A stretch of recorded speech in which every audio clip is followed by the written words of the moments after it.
Hey, hello, folks. Welcome to the HireMyVA Team and Business Building Podcast, brought to you by ugozi.com. And in this podcast and HireMyVA, we help you to reclaim your freedom through hiring and thriving with virtual assistants without breaking the bank. That means your bank.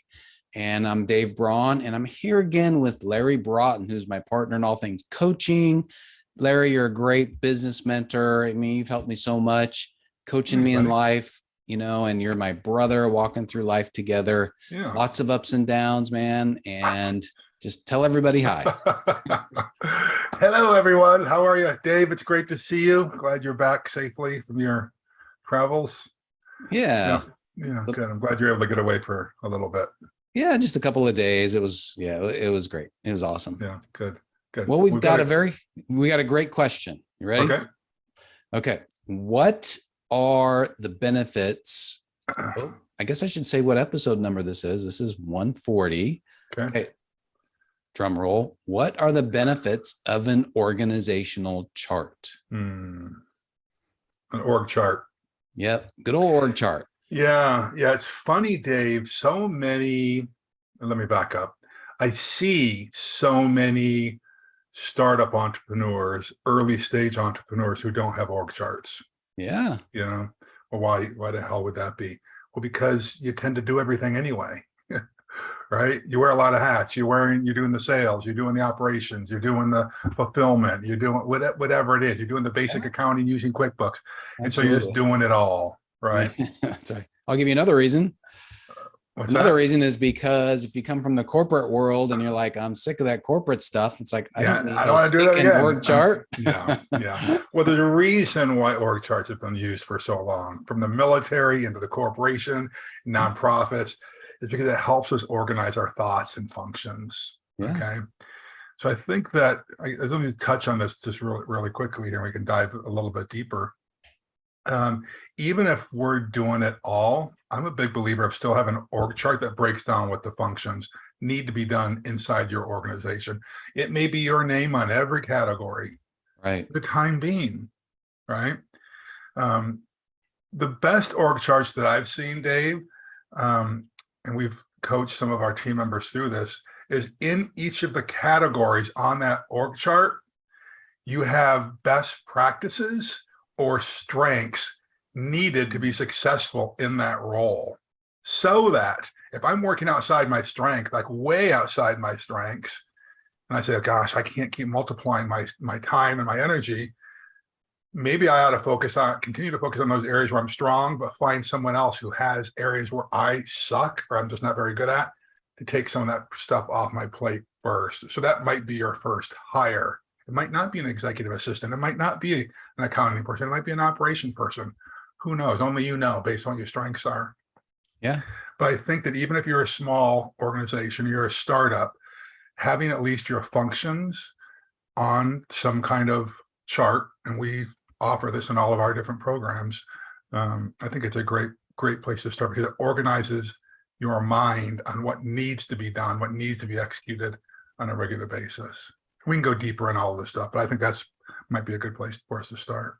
Yeah, and it sounds like what you're saying is it would be really nice to not only put in like strengths or Colby score, an ideal Colby score for those different functions, but then it might be, if you are the CEO or the head of your company and you're doing your organization chart the first time, it might be nice to say, on this function, on a scale of, 1 to 10, 10 being best, I love executing in this function. Yeah. And so then you can say, okay, that might give you an indication of where you would want to make one of your first hires or next hire, that kind of a thing. Yeah. You got to start someplace, right? Because the truth is, most businesses don't start well-funded. Most businesses are indeed bootstrapped. They start that way. And so let's talk to the masses rather than the few people who are, start their business and they've got, $15 million in the bank. Right. You can build an org chart. You can build an organization. Let's focus on those ones first. But I do think it's pretty important to help you identify what are you good at and who are your next hires going to be. Because then ultimately you're going to start categorizing team members underneath each of those silos, if you will. I'm not a fan of siloed organizations, but you get what I'm talking about. The people who have strengths in the marketing area are going to work under the marketing or with the marketing person, right? The people who are highly analytical and they work in product development or in the accounting department, they're going to work there. Right. Right. So that's kind of how I see it. Why is it important to help streamline the organization? It adds efficiencies. People who are experts in a certain area can give you feedback that someone who's outside that area can't give you honest, direct feedback about. Mm-hmm. Exactly. Yeah. Yeah. Yeah. To me, it's like, if you want to build something worthwhile, you're starting your company. If you just want it to be a lifestyle business where you're just the only employee or team member and you're not going to expand beyond you or whatever, then you don't have to worry about it as much. But if you really want to build something, that I think makes sense to think of it as, if you're building a house, you got to put some plans together. You've got to have a little bit of a structure. And that's one of the first things to do when you are building that organization or building that business is, what is your structure really going to look like? And you're building a house. Every single house has got to have, the plumbing system, the electrical, you got to have a roof, all of those things in common. So any business that you are building and you want to do something that's beyond you or not totally dependent upon you, you got to have some of those common things, like you're talking about sales and marketing and operations and administration functions. Right. I think that's a good way to phrase it, Dave. These org charts also help us assess the workloads from each of the team members, though. I think that's an important thing to keep in mind, the workload. There will be some departments that will just naturally, depending on what your organization is, some departments will naturally be larger than others, depending on what the function is that they're filling. In that, I've never seen it. You got 2 people in this department, 2 people in that department, 2 people in this department. No, it doesn't work that way. No, it doesn't work that way, and it depends on the where you are in the life cycle of the organization.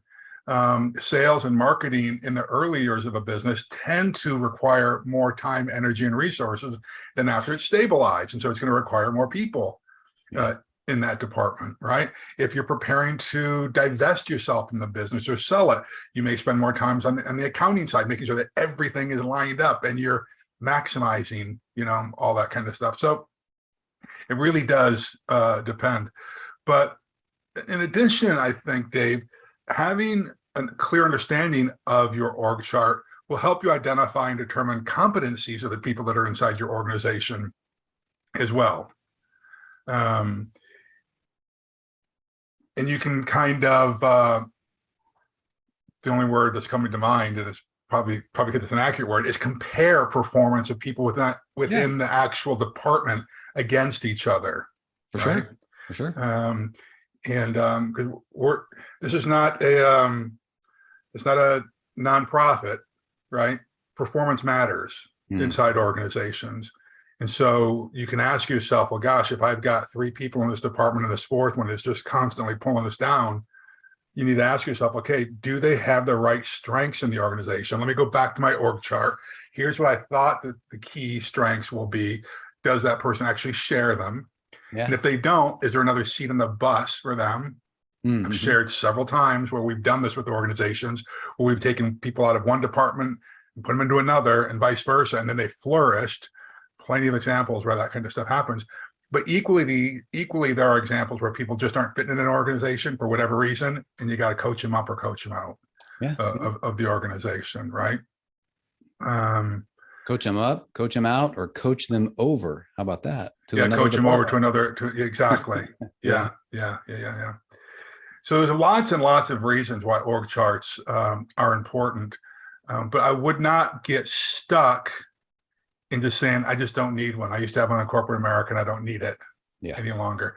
For folks like me anyway, it helps, again, organize the functions that need to be done on a day-to-day basis in the business. Okay, so let's make this a little bit practical. So of course, Dave. Here comes Dave. Here we go. Here we go. So a couple of things is, let's say first off is, if you're listening to this and you don't have an org chart, or maybe you haven't updated it for a long time. What do you think is the best way to get started? Do you think it's the best way is to say, well, keep it simple, maybe only go a couple levels deep? Because we've had folks in our coaching programs that have made it simple. Some have like really expanded it out. The entire organization you will generally be able to fit onto one page. One page.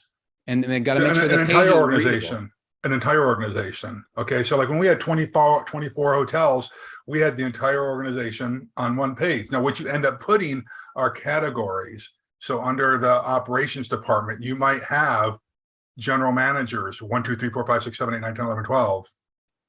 You might have under them, you know what I'm saying? You don't need every single picture of the people on there, but certainly the key members need to be in there.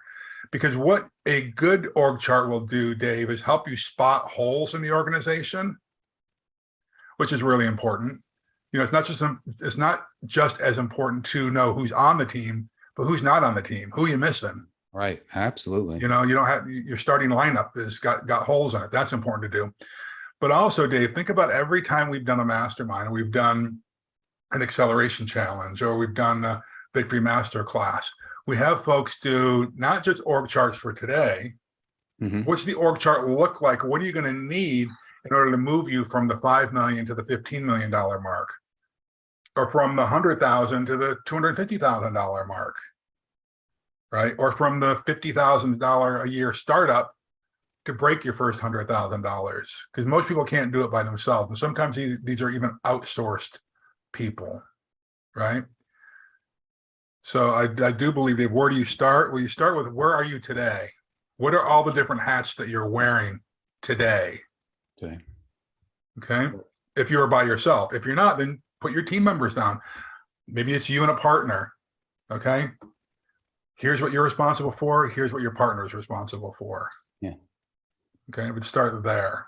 Okay. And there are plenty of org charts online. Crying out loud. Just go to your favorite search engine, and in the image section, type in sample org charts. Right? We've got them in our programs. I think ours are better than most. Of course, they are. So I'm so bad. I'm such a shameless plugger. Yeah. Well, it's our podcast. Sorry about that, folks, but no, we're not sorry. So a couple of things that I wanted to highlight. You had mentioned some of the so one of the benefits will help you spot holes in the organization, but another thing that I was thinking also, it might help you spot duplications when you don't need to have, or you're overstaffed maybe in an area. Well, that's the key right there, right? If you're overstaffed. I was Yeah. saying earlier, you may have duplicates. Yeah. You may have 5 accounting managers. Well, why is that? Well, do you have enough workload to keep them employed? Or is there a phase coming, a growth phase, where it's better to have them on board now, strong in the organization, who understand the DNA, so that when you bring on an additional 3 or 4 or 5 clients, that you hit the ground running without ever, I'm mixing metaphors here, but you get it without missing a step. Yeah. You've already got your team member, you got your team built, right? Now, then you're just going to have to make that decision. Well, gosh, I'm not going to have them on board for another 6 months. Right? Is there something else that your team can do in the meantime to stay productive? Can they take time off? You can ask yourself these questions, right? Sure. But particularly in today's work environment, Dave, I think it's better to hang on to strong performers than to cut them loose. You may never see them again. Right? Oh, absolutely. Yeah, absolutely. Yeah. So another point I want to bring up is you talked about having today's, and we do this in our program, right? Today's org chart and tomorrow's org chart. And one of the things I was thinking is, one of the most important reasons you do the tomorrow's org chart is it's going to start putting in your brain I don't know how you call that, way you're going to start activating your reticular activating system, and then you're going to start looking for the people that may be filling those future roles. Or you can say it that way, or you can talk about how us airy-fairy people, you start manifesting the right people for your team. Yeah. So you'll start becoming aware. It's kind of like okay, I'm thinking about getting this nice blue Tesla. And then all of a sudden, oh, you see all Everywhere you these look are blue blue Teslas. Teslas. That's Yeah. right. Yeah. Yeah. So Yeah, if you're that's thinking about, exactly right, because you can start putting it out there to the universe, talking to people that you know that are in the industry. Hey, do you happen to know anybody? Because in a couple of months, I'm going to be looking for this unique unicorn. If you know any unique unicorns like that, send them my way. Yes, absolutely. You should be looking down the field a little bit. yeah. And I think that's one of the reasons why it's so important to start your organization right with a proper vision, mission, and core values so that Of course.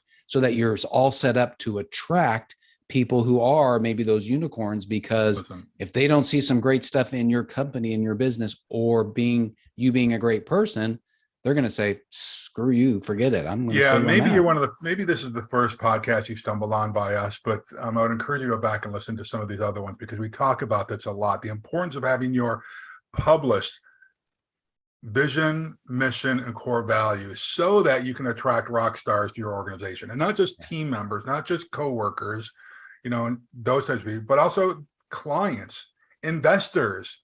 People are much more choosy about who they're going to be doing business with. So it's, even if you are a solopreneur, and I'm not a big fan of that term, but even if you're a solopreneur, you should have your vision, mission, and core values written out, because someone is going to ask you, and frankly, you may feel lost at some point. You think, God, why am I even doing this? Why am I here? Yeah. Why am I putting so much time, energy, and effort into this? Right. So that, Dave, I think is a good point. So that when it's time to bring on that critical player in the organization, you hand them your dynamic business plan for growth that has everything written on there. It was basically a recruiting poster, isn't it? Yeah, that's true. Good Right. point. Yeah. Here's why I want you on our organization. I think you'd be an amazing fit. Okay. Let's make it happen. Awesome. Okay. Yeah. Last practical question and thing to talk about is, is how often do you think somebody ought to update this? How often should somebody I hate these kind of answers, but it's true. It just depends. It depends on what is the life cycle of your organization. At a minimum, I think you need to be looking at it annually when you review your dynamic business plan for growth with all the key leaders in your organization. Now, if that key leader is you and your significant other, good. Pull it out, dust it off. Yeah. Do my core values still make sense? Does my vision and mission still make sense? Does org chart still make sense? Am I on track here? But I would think at a minimum annually, right? But oftentimes, business is so dynamic, which is why it grinds most people into the ground, because it changes all the time. You may have had to slice off one of your business arms just to survive. That's going to take some adjusting of the org chart. You may have got two huge pieces of business that now bring 40 extra percentage points to the bottom line. That's going to require some adjustment, right? So there's not an easy answer to most things in business, right? But at a minimum, annually, you ought to be pulling these things out. Yeah. But whenever there's a significant change in the economy, in the industry, in your marketplace, in your business, you need to pull it out. Yeah, that makes a lot of sense. Pull it out. I shouldn't say pull it out. It should be someplace very public where you know what it looks like. Yeah. So it's not like digging through binders. Look, where did that damn org chart go? That's just a tool that should be at your fingertips. Agree. Awesome. Okay, well, let's review a couple of things. We talked about how to start, right? We talked about getting it on one page, list the major categories, put your key team members there, potentially put in some of the requirements like strengths or Colby score that you would want to have somebody ideally filling that position. You'd want them to have those things. Yeah. We talked about doing today's and tomorrow's. Yes, for sure. Right. Or 3 months, 6 months, a year from now. And then, so that's kind of like getting started.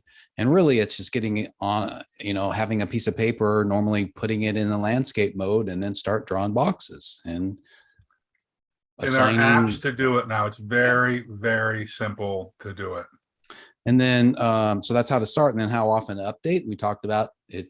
like the lawyer answer, it depends, but basically at least annually, or if there is some kind of a major change or significant change in the economy, in your marketplace, in your business, maybe somebody significant leaves your business, something like that. Yeah, that's right. Yeah. All right. Those are some great practical So tips. you may have, let's keep in mind, if you're the only person, Dave, in your organization, or you're just a couple of you, but let's say that you're playing the role of CEO and marketing person in your firm, and you've got someone else who's playing chief operating officer and HR in your organization, you would still hold several positions on that org chart, so that when you hire someone to come in and cover the, whatever it is, the marketing role or the team member development or client acquisition, whatever you call it in your organization, those fill in and you start to narrow more onto what your where your strengths are. Okay. Yeah, that makes sense. Okay. One other little piece of advice that just came into my brain is, if you start filling in your organizational chart, you add a new person, please do not abdicate, delegate, right? Don't just say, oh, now I've got the person to fill that role. All right, now I don't have to worry about it anymore the rest of my life. I'm going to concentrate on the other stuff. Yeah. Yes. As the organization grows, obviously, it's harder to keep your finger on the pulse of every position in the organization. This is why you have layers in your organization, whether it's more horizontal or vertical or whatever it is, however you run your organization. But I think there are definitely two areas that you do not abdicate ever. Dave, you heard me say that. You know where I'm going with this. Two departments, the purse strings, right, and your marketing initiatives. Those things you always have to keep your finger on the pulse. And I've done it to various success and failure throughout my career. There's been times where I've let my finger out, taken my finger off the pulse, trusting someone else, and it's come back to bite me. It has always come back to bite me, And so I really believe that you've got to keep your finger on the pulse of the bank account and your marketing initiatives more than anything else. Makes sense. The marketing is the messaging. What are you telling the world? That's why I say that. Yeah, that makes sense. Okay. Anything else? No, I think that's pretty good. Pretty succinct. That was good. All right. Well, let's put a bow on this one. And thank you, everybody, for joining us today. Remember, building a team is the way to reclaim your freedom. And we're here to help you with our course and community and our white glove service, where we find a rockstar VA for you. So 3 things we'd love for you to do, and we'd really appreciate it. Number 1, subscribe to the podcast. If you haven't already done so, either on your iPhone or Android phone, and on YouTube by hitting the subscribe button and clicking on the little bell next to it. Hopefully you get reminders when we have a new episode out. And then number 2 is give us a rating, preferably 5-star, or leave a comment below this video. Any comment, it helps us to get the word out, and we will respond very quickly to you. And then the third thing is go to HireMyVA.com for more information on our course and community. Check out some of our other podcasts. We have transcriptions there. We have some great downloads, our free checklist to learn what you need to do to properly prepare for, hire, and thrive with a virtual assistant. So just go there. There's a lot of information. Now, remember, though, even without experience, you'll learn how to prepare for, hire, and thrive with virtual assistants. Larry, we've helped a lot of folks. More people are coming into our white glove service. It's fun to see people's lives being changed. What was it? Last week, we just had great virtual spotlight session. We had a Q&A. It was a pretty amazing week. So everybody just go to HireMyVA.com for more information. That's really all you have to do to remember. All right, my friends. Well, thanks for joining us today. God bless you. God keep you. God hold you. And until we see each other again, go get them. We'll see you on the next time. Bye. Bye, folks.